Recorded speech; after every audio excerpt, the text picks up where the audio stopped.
where he completed his degree in Management Information Systems. He retired from the United States Air Force in September 1995. John served 2 consecutive years as Post 170 Adjutant, 3 consecutive years as Post 170 Commander, 3 consecutive years as Charles County Commander, American Legion Commander, and was the 2017-18 American Legion Southern Maryland District Commander. He was also my first Vice Commander, which, they gave us a nickname, and a lot of you guys don't understand. They won't understand. and when I say this name, you're going to say, really? They call us the Gold Dust Twins. Because we were back to black. Back to black. In other words, I was commander, and he was there, and we were black and black. So we were first black to black. But that was okay. That was fun. Today, John serves as a member of the American Legion Department of Maryland Executive Committee, and among other appointments, he's the chair of the Department 100th Anniversary Committee for the Department of Maryland. It is with great pleasure that I present to most and introduce to others my friend, my brother, my newly raised brother in the Masonic Order, John R. Countryman. Your today's Countryman.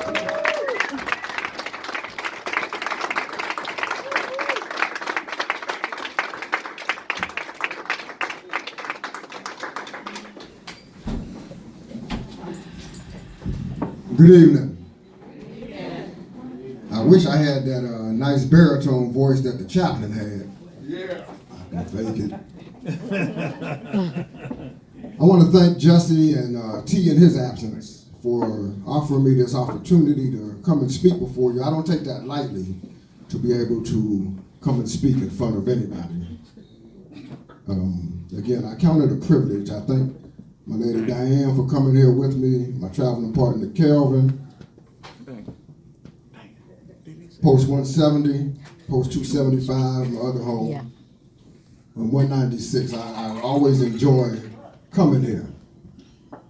I really enjoy when that pool table was covered up and it got food on top of it. Yeah, covered up. So if you would indulge me for about 10, 12, no more than 15 minutes, and I'll be out of your way. All right. Amen. Earlier this year, a county sheriff in Wisconsin was doing a little spring cleaning. Like many in law enforcement, he was a veteran. As he was organizing some of his keepsakes, he came across a letter that he received back in 2003 while he was serving in the Wisconsin National Guard's 32nd Military Police Company in Iraq. One letter, decorated with images of Santa Claus, reindeer, and Christmas wreaths, stood out. Like so many others, it was addressed generically to dear soldiers and thank them for all that they do for our country. It wasn't directed specifically to any service member, but instead were sentiments that could be aimed at every service member. It was special enough to Sheriff James Johnson that he still had it 15 years later. But it wasn't until he looked at it again that he realized that he had previously overlooked a remarkable coincidence. The letter was signed by Chris Oeselding, a 4th grade student at Cedar Grove, Belgium Elementary School. Sheriff Johnson posted the letter on the bulletin board at the station. When one of the young deputies saw the letter, he was shocked.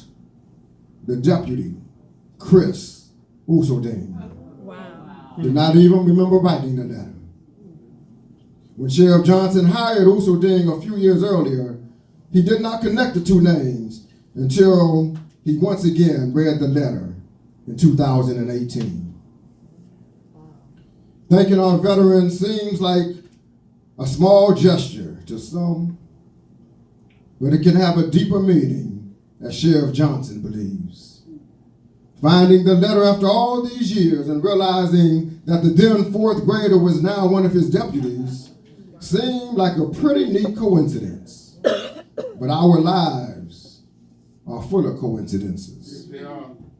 He wrote in the Wisconsin Legionnaire newspaper, "We need to realize what a positive impact we can have on the lives of others.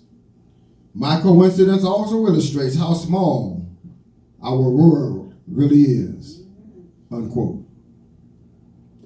And while instances like these make the world seem small, it is America's veterans who make the world much safer. From defeating communism, fascism, and imperialism to liberating slaves, keeping the peace during the Cold War, and battling terrorism today, veterans have accomplished remarkable things throughout our nation's history.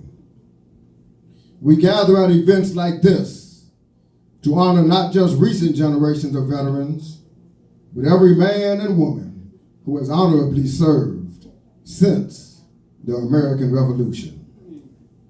Even with that impressive history, Veterans Day 2018 is especially significant. It was 100 years ago at 11 a.m. on 11/11.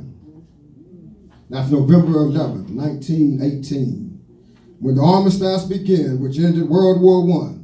It was a conflict so bloody and horrific that many optimistically referred to it as the war to win all wars. Sadly, it wasn't.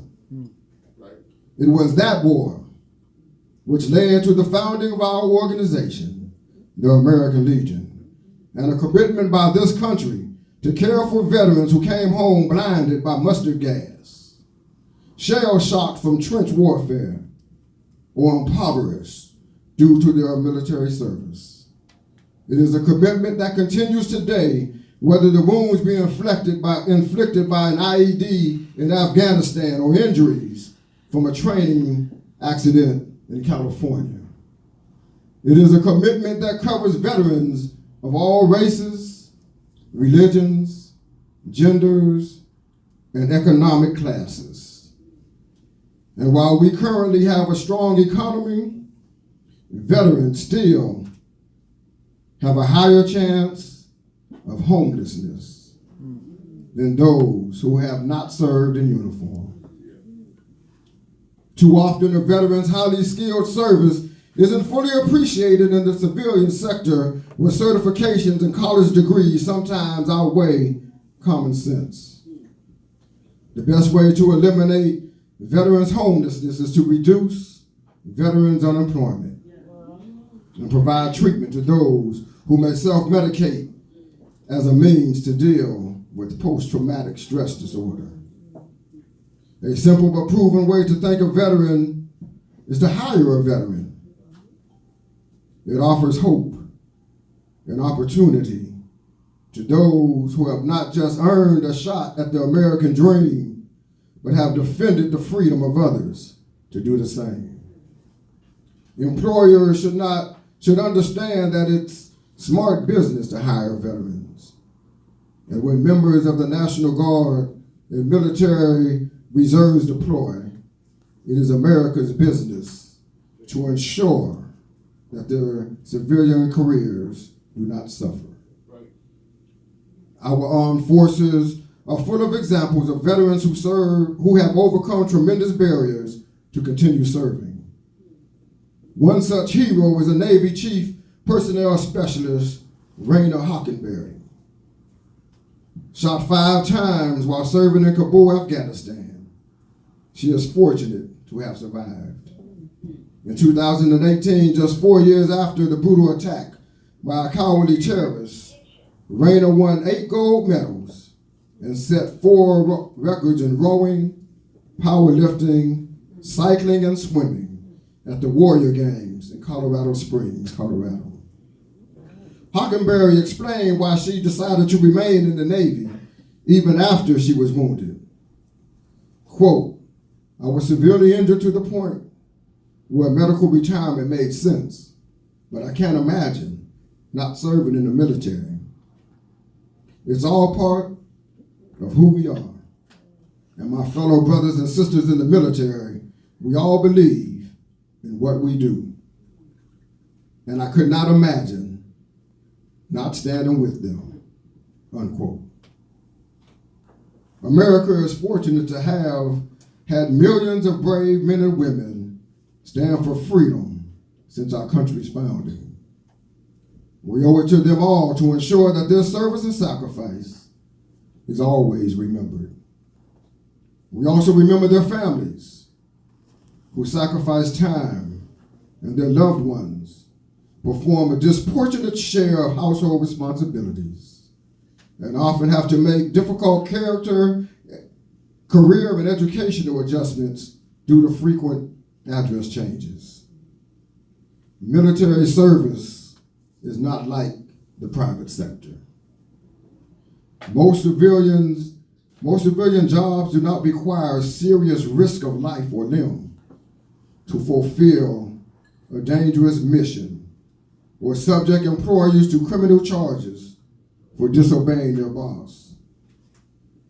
Unlike their military counterparts, civilians can live where they want and choose other career options whenever they want. But today is a day for civilians, and in fact, all Americans, to recognize those who have given us those freedoms, the veterans of the United States military. In most of my Veterans Day speeches, I like to conclude with reminding everyone who we are as veterans.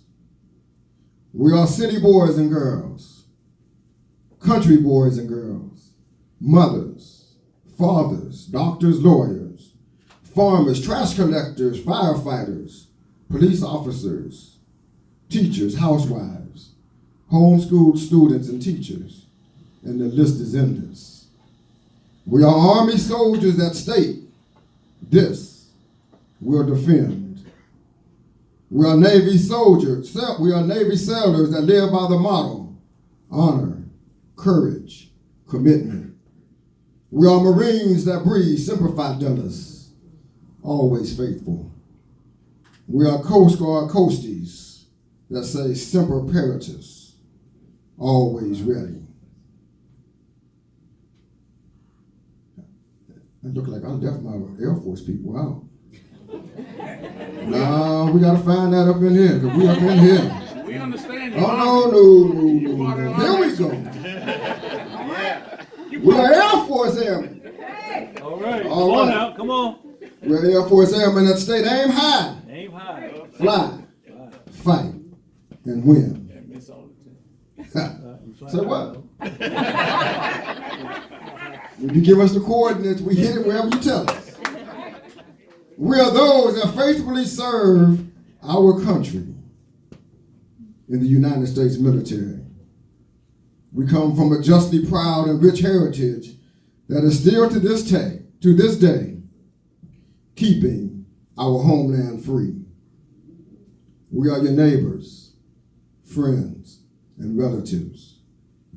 We are a group of proud citizens of the United States of America that to this day still we stand and salute the flag. We remove our headgear and place our hand over our hearts when the national anthem is played. We still sing, my country 'tis of thee, sweet land of liberty, of thee I sing. Land where my fathers died, land of the pilgrim's pride, from every mountainside. Let freedom ring on this special day and all the days to come. May God continue to bless you, and may He continue to bless these United States of America. To one and all, happy Veterans Day.